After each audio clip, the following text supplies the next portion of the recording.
Initiation by Elisabeth Haich, Chapter 29, Telepathic Exercises.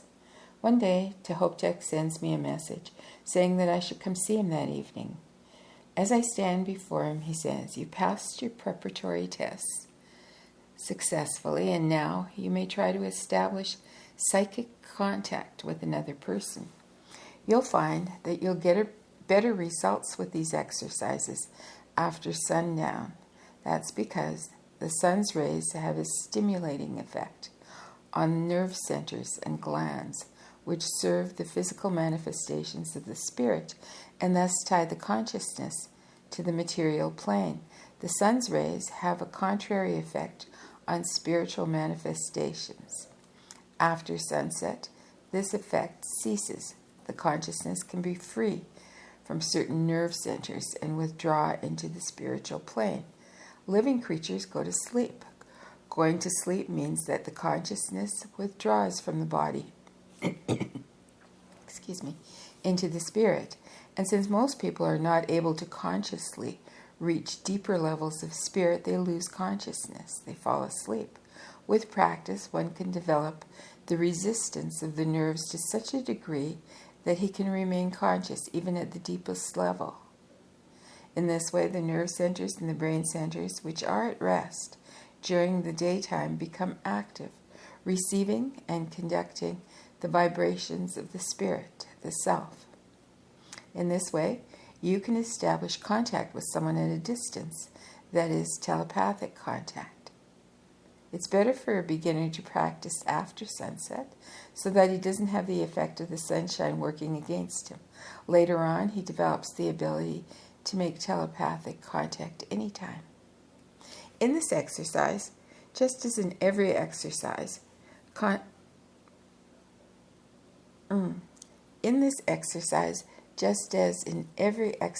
in concentration, you begin by fixing your entire attention on one single thought. Concentrate your thoughts completely on the person with whom you want to establish contact, allowing your imagination to help you along. With your eyes closed, you imagine the person that you want to reach, seeing him with your inward eye, his body, his face, his eyes, and imagining you are he and he is you, until you actually get the feeling that his hands are your hands and your body his, until you achieve complete identity with the person that you're trying to reach. And when you've reached this point, think the thought that you want to transmit clearly and concentratedly. Think it with intent awareness that you are the person concerned and that this person in you is thinking this thought. This exercise has 3 phases. First, you practice in the presence of the person whom you want to reach telepathically. And during your practice, the person concerned tries to receive your thought. Later, you repeat the same exercise at a distance and at a time agreed upon in advance, and both of you knowing that the other is going to concentrate on him. Finally, you will transmit a message through telepathic contact without your partners knowing about it in advance.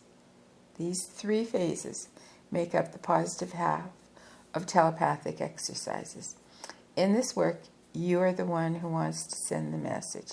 The negative half of the message consists in developing the ability to receive and understand telepathic messages. This exercise, too, consists of 3 phases. At first, you make yourself receptive and empty in the presence of the person from whom you want to receive the message. Then, alone at a time that you agreed upon in advance, such that you know who is going to concentrate on you and when. And finally, you must be able to see any telepathic message without knowing in advance who is going to concentrate on you and when. In time, you develop to such a point that you respond immediately to every message from a distance. At any time, from any person, no matter what you're doing, you feel that someone is concentrating on you, and you will hear his voice within you. Later, you will not only be able to hear the voice, you will be able to see the person that you're in contact with, his form, his face, especially his eyes will appear before you just like a picture in a dream. When you reach this level of progress, you won't feel the fetter of matter of your body in such an oppressive fashion, for by then the isolation you felt by virtue of being imprisoned within your body will be greatly reduced. You'll be able to enjoy the freedom of the spirit while you're still living in the body. When you want to create a telepathic connection, you'll find you'll succeed better at night. Then the consciousness is not so strongly occupied with your own thoughts. The person concerned is less isolated, he is passive, and your telepathic message will be better able to reach his nerve centers. Most people's nerve centers are in such a latent state, so poorly developed, that it takes a very powerful effort on your part for them to be able to receive a message at all. When they're asleep, you can get them to dream about you and pick up your message in the dream. Practice will reveal all the laws of telepathy to you, including how to know immediately whether someone is busy or how to isolate yourself when you're busy concentrating on something. Only beginners disturb each other. Every evening you are to practice these exercises according to my instructions. And now let's do a little bit of practice right away. Seat yourself opposite me and close your eyes and try to communicate a thought to me. I sit down opposite him and concentrate on him. And I imagine that I am him. And I introduce within myself the feeling that my hands and feet, my entire body are his hands, feet, and body. And then with utmost concentration, I think this thought. I, Ptahhotep, get up, step over, and stroke the hair of this young person, myself, for Ptahhotep's hands radiant wonderful strength, and I'm always happy when he lays his hands upon my head. Almost instantly, Ptahhotep stands up, lays his blessed hand on my head, and strokes my hair. So my concentration was successful. Or was it? After all, Ptahhotep can read my thoughts even when I'm not trying to transmit a message to him telepathically. Good, he says with a smile. I was able to read your thought, not simply because I can read your thoughts anyway, but because you really are concentrating very well. Your lion would have felt what you wanted to. My lion? Father of my soul, I believe that, but a person? Patience, my child. In time, everything is possible. Now let's try the other way around. I'll transmit a thought to you. Make yourself empty and receptive. Ptahhotep sits down and I do as he asks. A moment later I hear his voice from within me, as if coming from my own heart. As soon as you've achieved sufficient self-control with all the twin characteristics, it will be time for me to reveal the last secrets to you before your initiation. I open my eyes and I ask with joyous expectation, does this mean I'm drawing near to my initiation? Ptahhotep smiles. Since you heard my message, you are ready to receive it, except that you still need to perfect yourself in self-control. I jump up and I throw my arms around his neck and I kiss his cheeks with resounding smacks. Ptahhotep embraces me and says with a loud laugh, You see how you can't control yourself? You have been able to resist the effect of spiritual unity. You haven't been able to resist the effect of spiritual unity. You've experienced the unity of our spirit. The sources of this unity flowed into your body, and now your body wants to participate in the joy of the union. But don't forget that what is divine on the spiritual level, because it corresponds to the laws of the spirit, becomes satanic on the material level because it runs counter to the laws of matter. Union in the spirit is possible, but union in the body is not. Two bodies cannot occupy the same space. Because of the longing for unity, people try to unite their bodies and therefore slide down into sexuality. Nature exploits the longing for union, the yearning for that lost paradisical state in order to beget new generations of people. The great disappointment is only that sexuality cannot create union. What's impossible is simply impossible. And all creatures, in addition to being tired,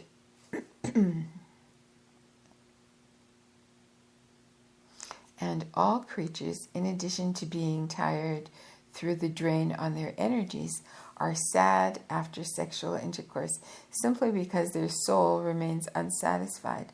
The longing for the paradisical unity continues, and nature goes on, using this unfulfilled yearning to produce new generations of offspring.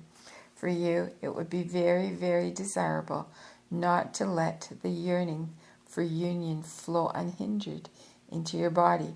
I am protected enough to be able to resist your entrancing beauty, but you may meet younger, inexperienced men who can't resist you when you throw your arms around their neck. Naturally, my advice is wasted, he says. Ptahhotep smiles.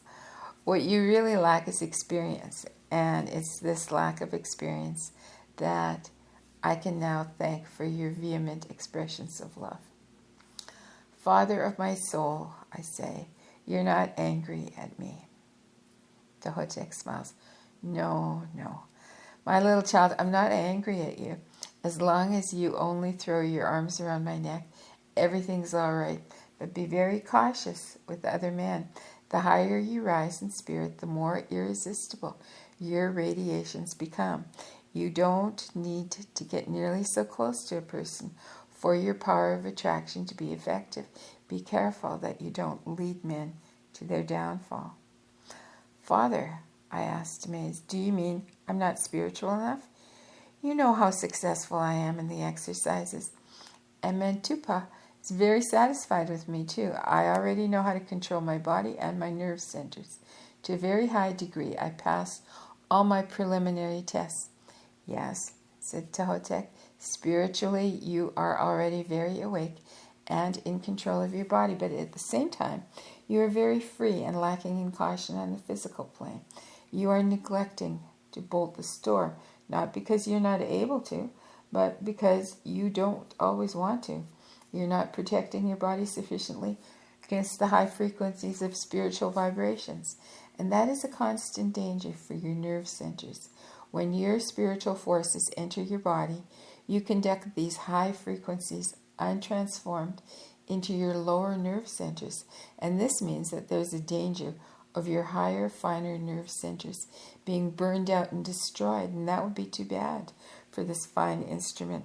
You have enough self-control when you want it, but you often relax your grip on the reins of pure enthusiasm. Sometimes you simply don't want to exercise self-control. Be on the lookout, dear child, and always alert. Oh, Ptahhotep, my dear, dear master, how early you saw what was unavoidably coming, and how much you wanted to save me. But the best advice can't change inexperience into experience, and my inner lack of balance and self-control had to be brought back into equilibrium through painful experience.